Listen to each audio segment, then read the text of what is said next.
عليكم ورحمة الله وبركاته.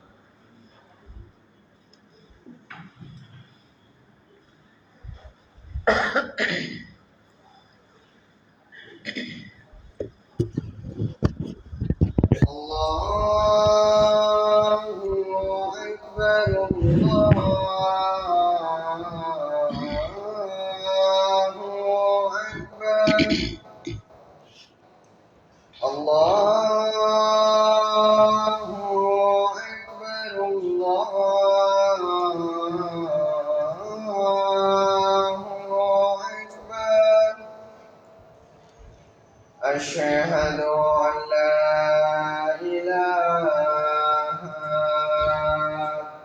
إلا الله أشهد أن لا إله إلا الله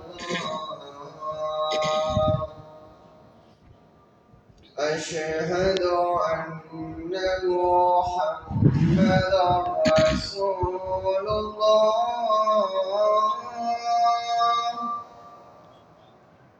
أشهد أن محمدا رسول الله حي على الصلاة حي على الصلاة حي على الفلاح حي على الفلاح الله أكبر الله أكبر لا إله إلا الله.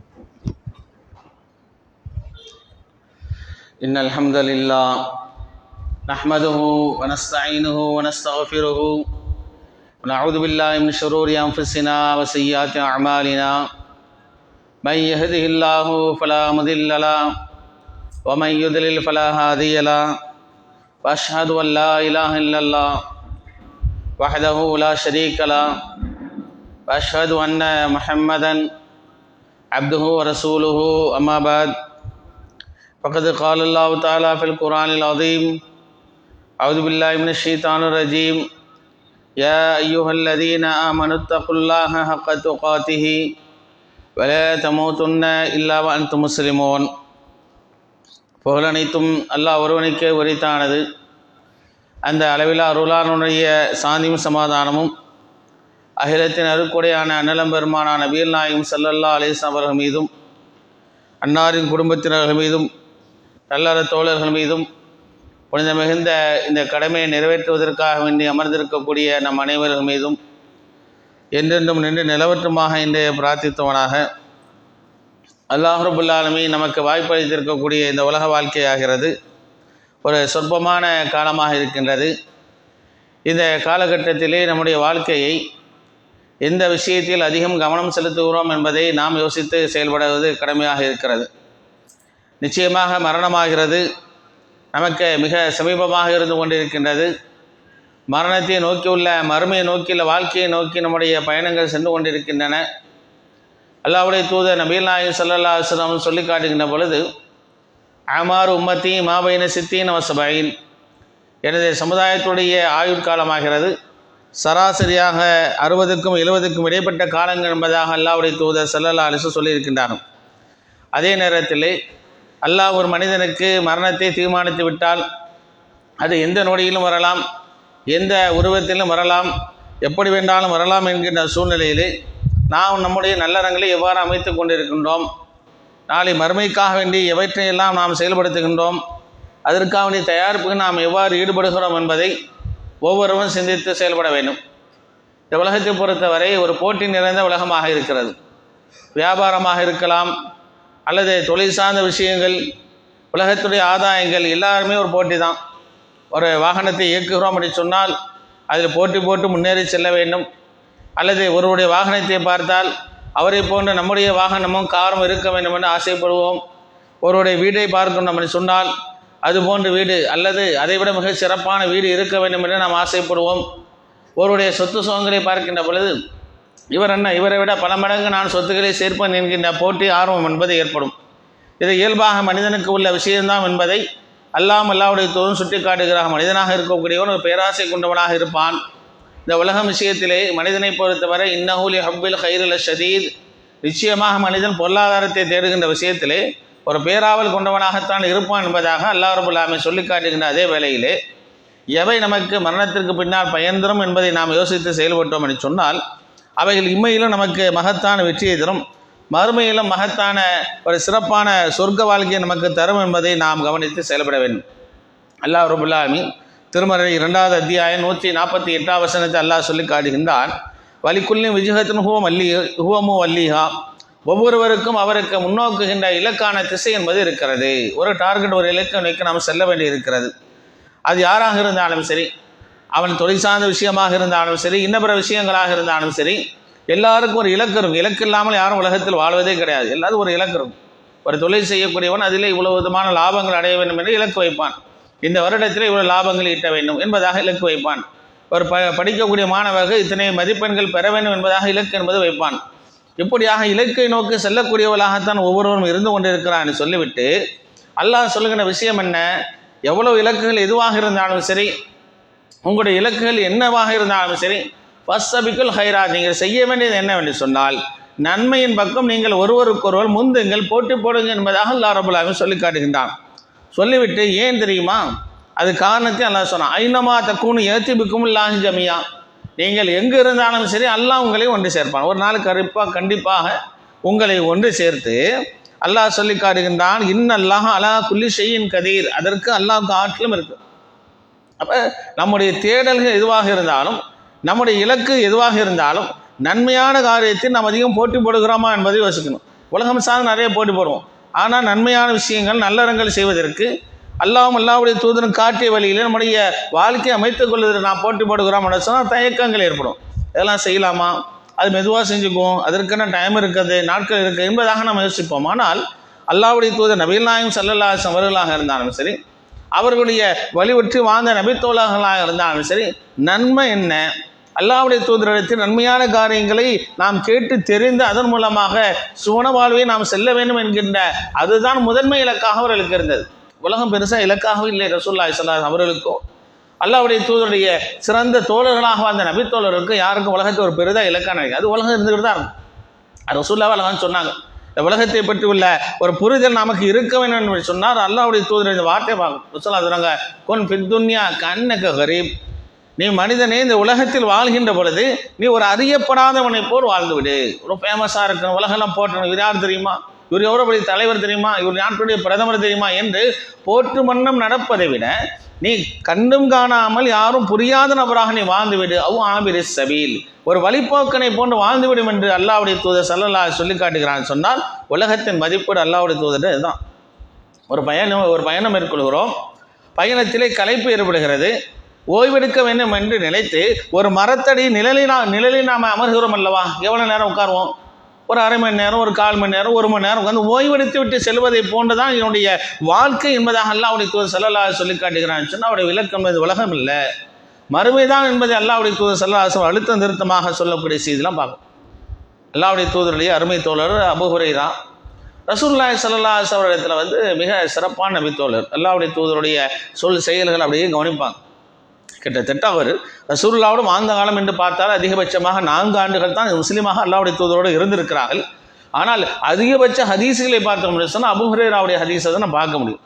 அப்படிப்பட்ட அபூ ஹுரைரா ரலியல்லாஹு தஆலா அன்ஹு ரசூலுல்லாஹ் சொல்கிறாங்க, யார் ரசூலல்லாஹ், அல்லாஹ்வுடைய தூதரே, உங்களை பார்க்கின்ற பொழுதெல்லாம் என் கண்கள் குளிர்ச்சி அடைகின்றன, உங்களை பார்த்தாலே எனக்கு மகிழ்ச்சியாக இருக்கிறது, என் உள்ளங்களாக பூரிப்படைகிறது. அல்லாஹ்வுடைய தூதரே, நான் மகிழ்ச்சி அடைகின்றேன், உங்களை பார்த்தாலே சந்தோஷமாக இருக்குன்னு சொல்லிட்டு ஒரு விஷயத்தை கேட்குறான், அல்லிம்னி, அல்லாஹ்வுடைய தூதரே எனக்கு கற்றுத்தாருங்கள், எனக்கு மார்க்கத்தை நல்ல விஷயங்களை சொல்லித்தாருங்கள், உங்களிலிருந்து நான் அறிவை கற்றுக்க நான் விரும்புகிறேன். எத்தனை பேரும் நமக்கு ஆர்வம் இருக்கிறது மார்க்கத்தை கற்பதற்கு, இஸ்லாத்தை கற்பதற்கு, நல்லறங்களை கற்று நம் வாழ்க்கையிலே செயல்படுத்த வேண்டும் என்பதற்கு எத்தனை பேர் நம்ம ஆர்வம் விட்டுக்கிறோம்? உலகம் சார்ந்த விஷயத்துக்கு நிறைய தேடுவோம். எப்படி நம்ம லாபம் கிட்டலாம், எவ்வளோ சம்பாதிக்கலாம், எவ்வளோ சொத்துக்கள் சேர்க்கலாம், எது ஹராம் அல்ல தவறல்ல தேடலாம். ஆனால் மறுமையுடைய சிந்தனையோடு அல்லாஹ்வுடைய நினைவுகளோடு நம்ம அந்த சிந்தனைகள் எல்லாம் அந்த தேடல் எல்லாம் இருக்குதா? அபூ ஹுரைரா ரசூலுல்லாஹ் கேட்குறாங்க. அப்போ ரசூலுல்லாஹ் ஒரு முக்கியமான ஒரு செய்தி சொல்கிறாங்க, அபூ ஹுரைராவே, குல்லு ஷைஇன் ஹுலிக மின் மாய், அல்லாஹ்வுடைய தூதர் சொல்கிறாங்க, அனைத்தையும் அல்லாஹ் ரப்பல் ஆலமீன் தண்ணீர் என்ற மூலத்திலிருந்து தான் நல்லா படைச்சான்னு ரசூலுல்லாஹ் சொல்கிறாங்க. இது விஞ்ஞானத்தில் நிரூபிக்கப்பட்டது. முதலாக எல்லாம் தண்ணீராக தான் இருந்ததுன்னு சொல்கிறாங்க. இந்த பிரபஞ்சம் எல்லாம் உருவாவதற்கு முன்பாக அனைத்தும் நீராகத்தான் இருந்தது என்று விஞ்ஞானம் சொல்லுகிறார். அப்போ அல்லாஹ்வுடைய தூதர் சொல்கிறாங்க, அபூ ஹுரைரா சொல்கிறார், அல்லாஹ்வுடைய தூதரே, நான் இதை கேட்கவல்ல, எந்த விஷயத்தை நான் என் வாழ்க்கையை செயல்படுத்தினால் நான் சொர்க்கம் செல்வேன் அந்த விஷயத்தை அல்லாஹ்வுடைய கற்றுத்தாருங்க. இப்போ ரசூலுல்லாஹி ஸல்லல்லாஹு அலைஹி வஸல்லம் சொல்கிறாங்க, அழகிய செய்தியை சொல்கிறாங்க. அபூ ஹுரைரா ரலியல்லாஹு தஆலா சொல்கிறாங்க, திப்பில் கலாம், அபூ ஹுரைரா நீ பேசுகின்ற பொழுது அழகான வார்த்தையை பேசுங்க. அப்சுஸ் சலாம் குமில்லையில், இரவில் நீங்கள் என்ன செய்ய நின்று வணங்க. வன்னாசினியான், மக்கள்லாம் தூங்குகின்ற பொழுது, இரவிலே உலகத்தில் இருக்கின்ற பொழுதே நீ தஹஜ்ஜுத் நேரத்தில் இரவில் நின்று வணங்கு என்பதாக அல்லாஹ்வுடைய சொல்கிறாங்க. வசிலில் அர்ஹாம், உறவுகளை சேர்ந்து வாழ். நல்ல வார்த்தை பேசணும், உறவுகளை சேர்ந்து வாழ வேண்டும். அதே போன்று மக்கள் எல்லாம் உறங்குகின்ற பொழுது நீ என்ன செய்யணும்? நின்று வணங்க வேண்டும், அல்லாஹ்வை நின்று வணங்க வேண்டும். சலாமை மக்களுக்கு மத்தியில் நீங்கள் பரப்ப வேண்டும் என்று சொல்லிவிட்டு ததுகுலுல் ஜன்னத பிஸ்ஸலாம், அவ்வாறு நீங்கள் செயல்படுகின்ற பொழுது சலாமுடன் சாந்தியுடன் நிம்மதியாக நீங்கள் சொர்க்கம் செல்லலாம் என்பதாக அல்லாஹ்வுடைய தூதர் நபிகள் நாயகம் ஸல்லல்லாஹு அலைஹி வஸல்லம் அபூ ஹுரைரா கற்றுக் கொடுக்கக்கூடிய செய்து பார்க்கணும். தூதருடைய அந்த வார்த்தை, தூதருடைய இறைச்செய்தி என்பது எங்களை சொர்க்கத்துக்கு கொண்டு செல்லும் என்று சொல்லக்கூடிய உயர்மான நம்பிக்கையோடு அந்த வாழ்ந்தவர்கள் தான் நபி தோழர்கள். அன்றாலும் இன்றாலும் நாம் போட்டுக்கிறோம் என்று சொன்னால் அல்லாஹ்வுடைய தூதருடைய தோழர்களை அவருடைய வார்த்தைகள் இருந்தாலும் அவருக்கு உலகத்திலே பேசப்படுகிறது சொன்னால் இதுதான் காரணம். கொஞ்சம் முன்னால் இடம் இருக்குது, நெருக்கமாக வாங்க, நன்மைக்கு விரைந்து போட்டி போட்டு முன்னால் வாங்க. முன்சஃபில் தொழக்கூடிய தொழுகை ஏனைய சஃப்புகளை விட மிக நன்மை பயக்குமா ரசூலுல்லாஹி ஸல்லல்லாஹு அலைஹி வஸல்லம் சொல்லி காட்டுகின்ற பொழுது, முதல் சஃப்புடைய நன்மையை அறிந்திருந்தால், அதே போன்று பாங்கு சொல்வதுடைய நன்மைகளை நாம் அறிந்திருந்தால், ஒருவருக்கொருவர் சீட்டுக்குழிக்கு போட்டு என்ன செய்வாங்களாம், நான் தான் பாங்கு சொல்வேன், முன்னே எடுத்து நிற்பாங்க, நான் தான் சொல்லணும், முதல் சப்பா நான் தான் வரணும் அப்படின்னு. நீங்கள் போங்க முதல் சப்புக்கு அப்படி சொல்ல மாட்டோம். விருந்தில் யாரும் நம்ம அப்படி சொல்கிறதில்ல தானே, எனக்கு போய் நான் உட்பட சொல்லக்கூடாது, ஏன்னா சாப்பாடை சொல்கிறாங்கன்னு. விருந்தில் யாரும் நீங்கள் போங்கன்னு சொல்ல மாட்டான், முதல்ல நம்ம போய் சாப்பிடும். அல்ஹம்துலில்லாஹ், அல்லாஹ் ரிஸ்க். அதை விட மிக முக்கியமானது முதல் சஃபில் சொல்லக்கூடிய தொழுகையுடைய நன்மை என்பதாக ரசூலுல்லாஹ் சொல்கின்ற காரணத்தில் இன்ஷா அல்லாஹ் வருகின்ற காலத்தில் நீ முன்னால் வாங்கன்னு சொல்லாத அளவுக்கு நீங்களாம் ஃபில் பண்ணிடுங்க. முதல் சஃபை நமக்கு எங்கே நன்மை கிடைக்கும், இதில் தான் முதன்மையான சிறப்பு கிடைக்கிறது என்கிற அடிப்படையில் அல்லாஹ்வுடைய தூதர் சொன்ன அடிப்படையில் நாம முதல் சஃபில் அமர்கின்ற பொழுது அப்படிப்பட்ட நன்மை கிடைக்கும் என்பதை கவனத்தில் கொண்டு போட்டி போடணும். முதல் சஃபில் போட்டி போட வேண்டும், தொழுகைக்காக பாங்குடைய அழைப்பில் போட்டி போட வேண்டும். நன்மையான காரியம் என்று இஸ்லாம் எவைகளெல்லாம் சொல்கின்றதோ அதில் நாம் போட்டி போட்டு நாம் முந்தி நல்லறத்தை பெற வேண்டும் என்பதில் ஆர்வம் காட்ட வேண்டும். அல்லாஹ்வுடைய தூதருடைய தோழர் ஒருவர் மதீனாவுடைய கடைக்கோடி பகுதியில் இருக்கிறார், தூரத்தில் இருக்கிறார். பள்ளிவாசல் நடந்து வருவார். இன்றைக்கி மதீனாவுக்கு சென்று இருந்த மக்களுக்கெல்லாம் தெரியும், மதீனா எப்படி அந்த தரையெல்லாம் எப்படி அந்த ரோடெல்லாம் இழைச்சி வச்சுருக்கான்னு தெரியும். ஆனால் அந்த காலத்தில் நாம் யோசித்து பார்க்கணும், பாறைகள் இறந்த ஒரு பூமி, கரடு முரடான பாதை, அந்த வெயிலாக இருந்தாலும் சரி குளிராக இருந்தாலும் சரி அந்த நிலையிலே அந்த நபித்தோழர் நடந்தே பள்ளிவாசலுக்கு வருவார். மக்கள்லாம் சொன்னாங்க, ஓ மனிதரே, ஏப்பா இவ்வளோ கஷ்டப்பட்டு வரீங்க, இவ்வளோ சிரமத்தை மேற்கொண்டு வர வேண்டிய அவசியம் என்ன? ஒரு கழுதை வாங்கிக்கிங்க நீங்கள் வாகனிப்பதற்கு, ஒரு குதிரை, ஒரு ஒட்டகம், ஒரு கோவிலுக்கு ஏதாவது ஒன்று வர வேண்டியது தானே, ரொம்ப தூரத்தில் நீங்கள் வரீங்களே, அல்லாஹ்வுடைய தூதர் பள்ளியில் நீங்கள் தொழுவதற்கு வரீங்களே என்று அந்த நபித்தோழத்தில் சொல்லப்பட்ட பொழுது அவர் சொல்கிறார், அல்லாஹ்வுடைய தூதர் சொல்ல நான் கேட்டிருக்கிறேன்.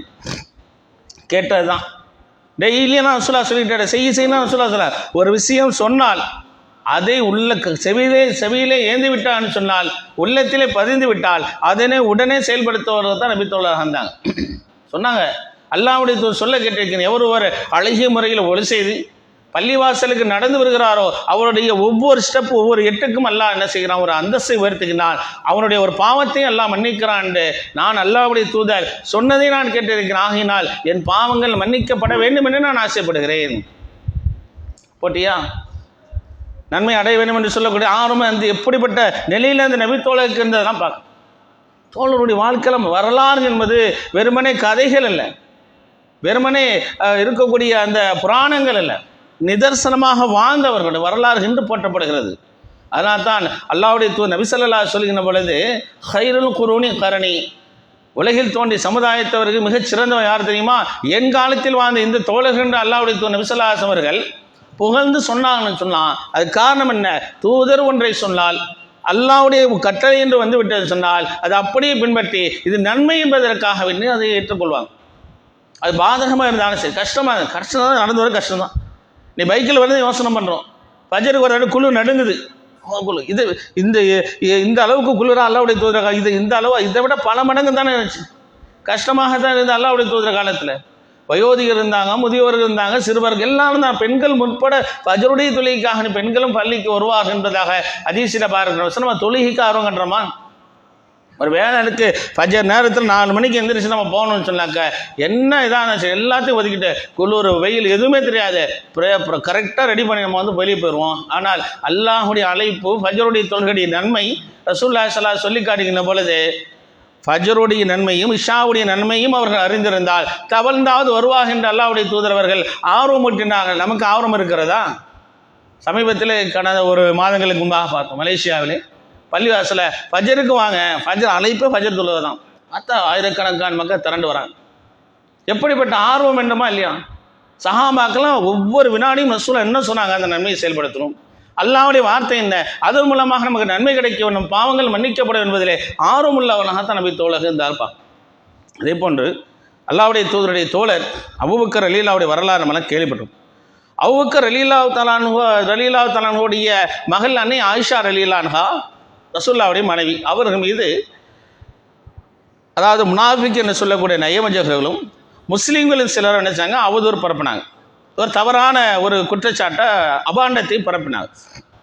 இது நடந்து ஒரு நீண்ட வரலாற்றை சுருக்கமாக அந்த அவதூறு சொன்னவரில் ஒருவராக இருந்தவர் யார் சொன்னால் மிஸ்தஹ் என்று சொல்லக்கூடிய ஒரு தோழர். அவர் மக்காவிலிருந்து மதீனாவுக்கு ஹிஜ்ரத் செஞ்சவர். அது மாத்திரமல்லாமல் அபூபக்கர் ரலியல்லாஹு தஆலா அவரிடத்தில் உதவி பெறக்கூடிய ஒரு நபர், ஏழை மிஸ்கின். அபூபக்கர் தான் கொடுப்பார். கொடுக்கின்ற நபருடைய மகளை பற்றி அவதூறு சொன்னால் கொடுத்தவருக்கு எப்படி இருக்கும்? அது அவதூறுன்னு அல்லாஹ் சூரத்து நூரில் விளக்கிட்டான். சொன்னது அவதூறு, அபாண்டமான குற்றச்சாட்டு. லவ்லா இது சமயத்து மோகம் தன்னல் மினுன்னு அல்லாஹ் சொல்கிறான்.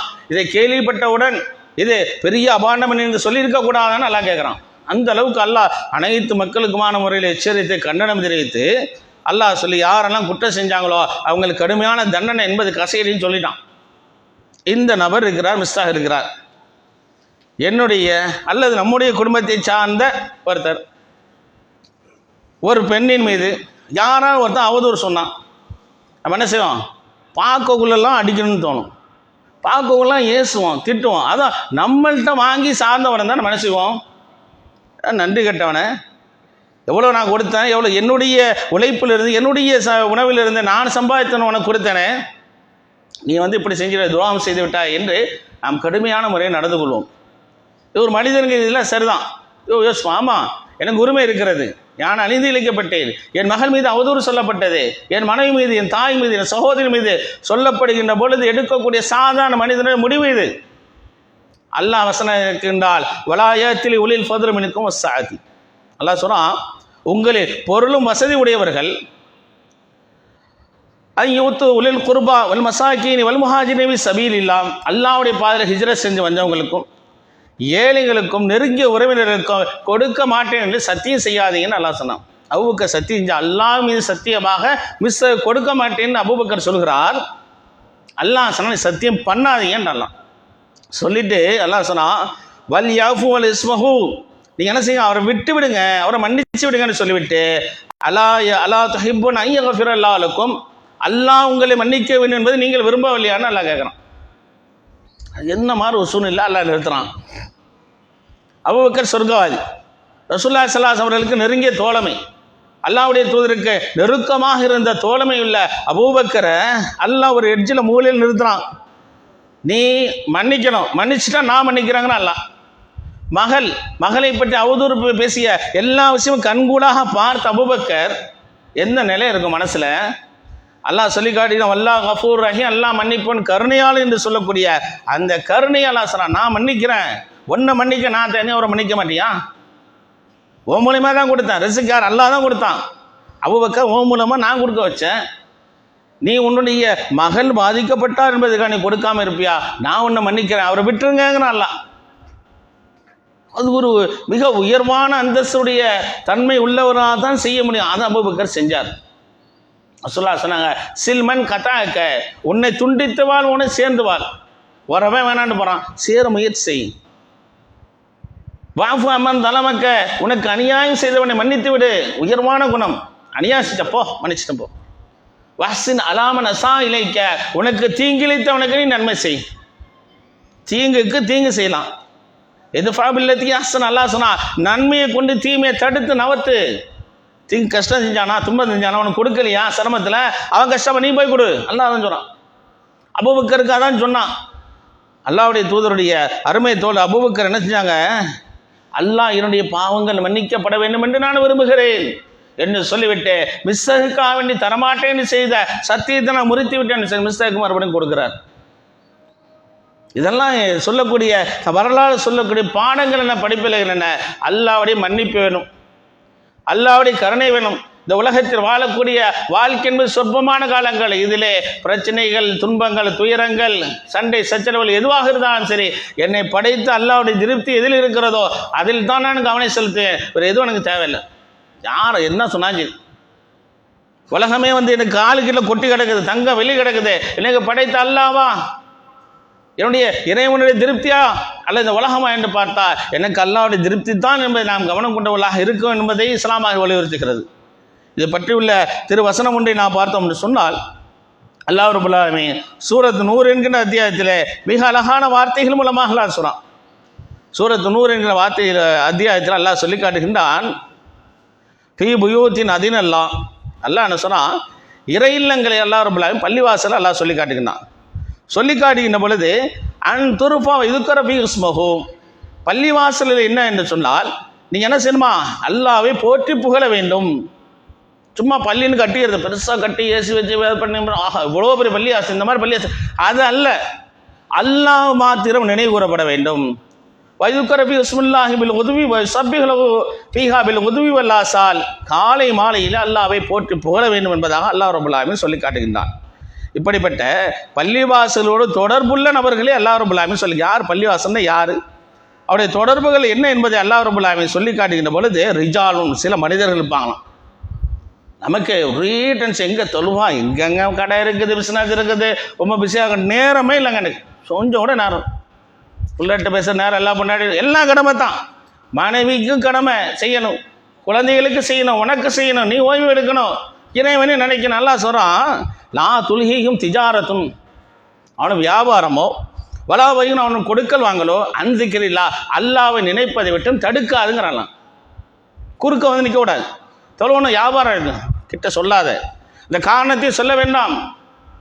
தொழுகை நடத்த வேண்டும், அல்லாஹ்வுடைய நினைவுகள் வேண்டும், கொடுக்கல் வாங்கலாம், அந்த காரணம் சொல்லிவிட்டு இகாமஸ்ஸலா, அதுதான் அல்லாஹ் சொல்றான், தொழுகையை நிலைநிறுத்துவதை விட்டும் வயித்தாய் ஜகாத்து கொடுப்பதை விட்டும் அவனை தடுக்க வேண்டாம் என்று சொல்லிவிட்டு, ஏன் தெரியுமா இப்படி இருக்கணும்னு சொல்லிட்டு யஹாஃபூன யௌமன், ஒரு நாளை பயப்படுவான்.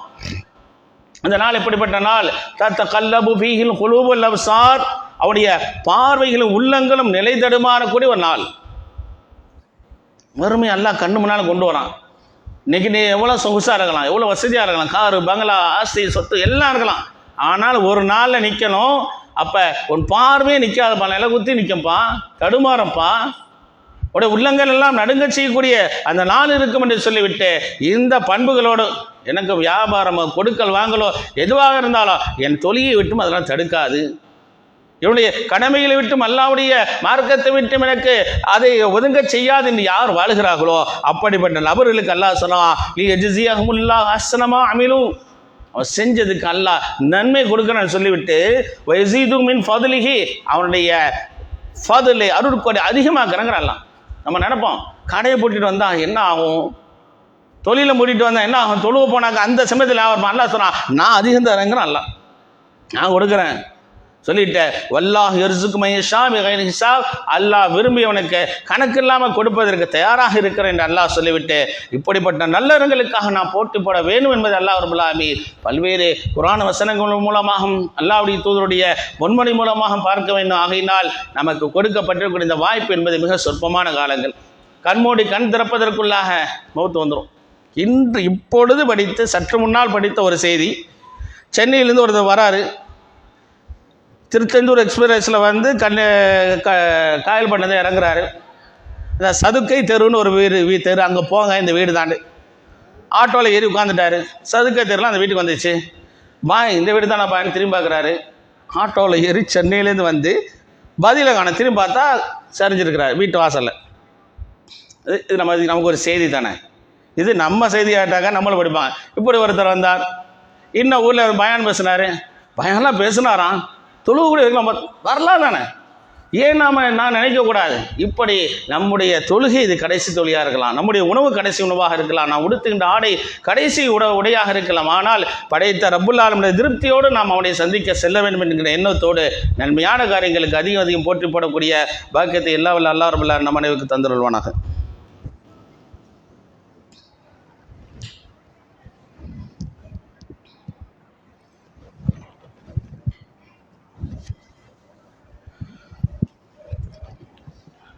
அல்ஹம்துலில்லாஹ்.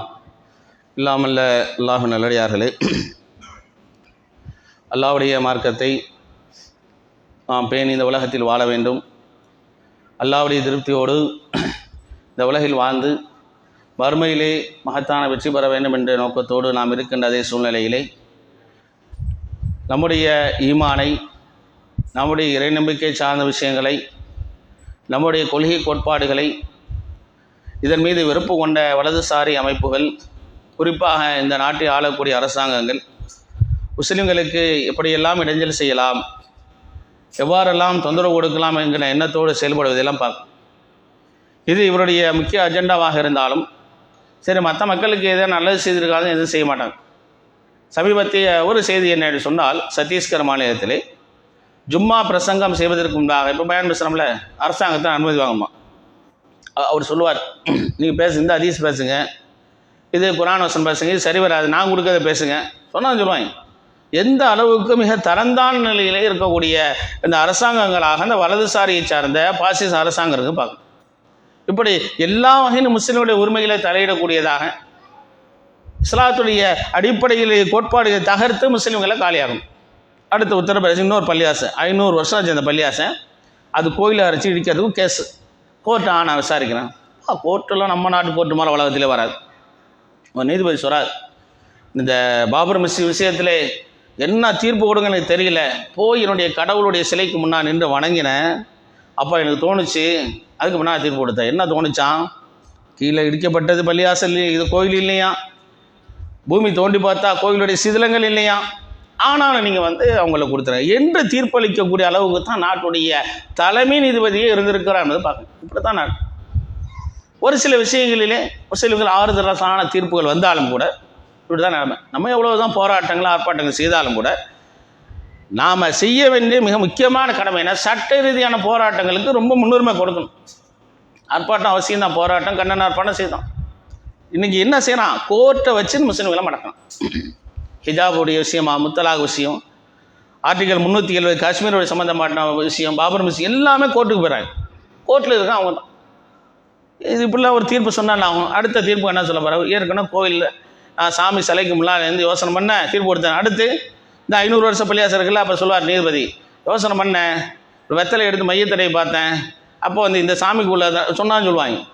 அடுத்து நான் சோழி உருட்டி பார்த்தேன், இதுதான் தீர்ப்பு. எவ்வளோ மோசமான நிலையில் வேற்றுமையில் ஒற்றுமை என்று சொல்லக்கூடிய போற்றப்படுகின்ற இந்த உயர்வான ஒரு சிறப்பான நாடாக உலகத்தில் போற்றப்பட்ட நாட்டை அந்த அளவு சீரழிச்சிருக்கு. ஆகினா நம்முடைய கடமை என்ன, அல்லாஹ் சொல்லிக்காட ஃபெரு இல்லை அல்லாண்ட வாங்குறான், என்கிட்ட வந்துடுங்க, இறைவனை நோக்கி வாருங்கள், இறை மார்க்கத்தை நோக்கி வாருங்கள், இறை மார்க்கத்தை நோக்கி வந்து இஸ்லாத்தை நான் பின்பற்றுகின்ற பொழுது அல்லாஹ் வெற்றியை கொடுப்பான். ரசூலுல்லாஹ் பெரிய படைபலெல்லாம் வச்சிடல. பத்ர் போர் என்பது நமக்கு எல்லாருக்கும் தெரியும். அங்கே எது ஜெயிச்சது? அல்லாஹ் சொல்றான், ஒமா ரமைத்த இது ரமைத்த, நபியை நீங்கள் அம்பை வீசுகின்ற போது நீங்கள் வீசினா நான் வீசினேங்க. நல்லா ஒமா கத்தல் இது கத்தல் வலாக்கின் அல்லாஹ் கத்தல், நீ வெட்டிய போது நீ வெட்டலை, நான் தான் வெட்டினேங்கிறான். அல்லா புரிஞ்சா இல்லையா? ரசூலுல்லாஹ் அல்லாஹ்ட்ட போயிட்டாங்க. அல்லாஹ் இந்த கூட்டத்தை நாளை நடைபெறும் போரிலே தோற்கடிக்கப்பட்டா வீழ்த்தப்பட்டா உன்னை வணங்குவதற்கு உலகில் யாரும் இருக்க மாட்டான்னு சொல்லி அல்லாஹ்விடத்தில் முழுமையாக ரசூலுல்லாஹ் சரணடைந்தார்கள். அல்லாஹ் வாக்கு கொடுத்தான், நான் காப்பாற்றுறேன்டா. நம்ம எத்தனை பேர் நிற்கணும் பள்ளியாசல? ஜும்மாவுக்கு ஒரு கூட்டம், பெருநாளுக்கு ஒரு கூட்டம், மற்ற வகுத்துக்கு ஆளை காணோம். சும்மாவே நாங்கள் என்ன வேலை இல்லாமல் தொழுவுறதுன்னு தொழுகையா? தொழுவுறது மிக முக்கியமான வேலை இல்லையா? எந்த நோக்கத்திற்கான அல்லாஹ் நம்மளே உருவாக்கி இருக்கணும். ஒரு 24 மணி நேரத்தில் உலகம் சார்ந்த விஷயத்தை கவனம் செலுத்துக்கின்றனா 1 மணி நேரம் பள்ளிவாசல் வந்து அல்லாவோட தொடர்பில் இருக்கக்கூடாதா? அல்லாஹ் திரும்ப மிக தெளிவாக சொல்கிறான், நீ என்சுருக்குமுல்லா பலா காலி பழக்கும். நீ நம்ம சொல்லியிருக்கோம், காசாவில் வெட்டுறாங்க, இவ்வளோ முஸ்லீம் நாடுங்க. இதுதான் பாடமே. எத்தனை முஸ்லீம் நாடு இருந்துங்க, அல்லாஹ் உதவினா தான் ஜெயிப்பான். அல்லாஹ் உதவினா யாராக இருந்தாலும் சரி. வையகத்துலக்கும் அல்லாஹ் உங்களை விட்டுட்டா வழிகேட்டு விட்டு விட்டால் பமையன்னு சொல்லுங்க, யார் உங்களுக்கு உதவுவான்னு சொன்னால் அப்படிப்பட்ட நிலையில் அல்லாஹ்விடம் தான் நாம் உதவி தேட வேண்டும். நம்முடைய பிள்ளைகளை நல்ல முறையில் படிக்க வைக்க வேண்டும். சட்டம் சார்ந்த விஷயங்களை படிப்புகளை கவனம் செலுத்தி இந்த நாட்டுடைய நீதித்துறையில் இருக்கக்கூடிய நீதியை நிலைநாட்டக்கூடிய வாய்ப்புகளுக்காக வேண்டி நாம் அதிகம் கவனம் செலுத்த வேண்டும். அப்படிப்பட்ட வாய்ப்பை எல்லாம் நல்லா நம்ம அனைவருக்கு தந்தருள்வானாக. வாஹிர் தாவன் அல்ஹம்துலில்லாஹி ரப்பில் ஆலமீன். அஸ்ஸலாமு அலைக்கும்.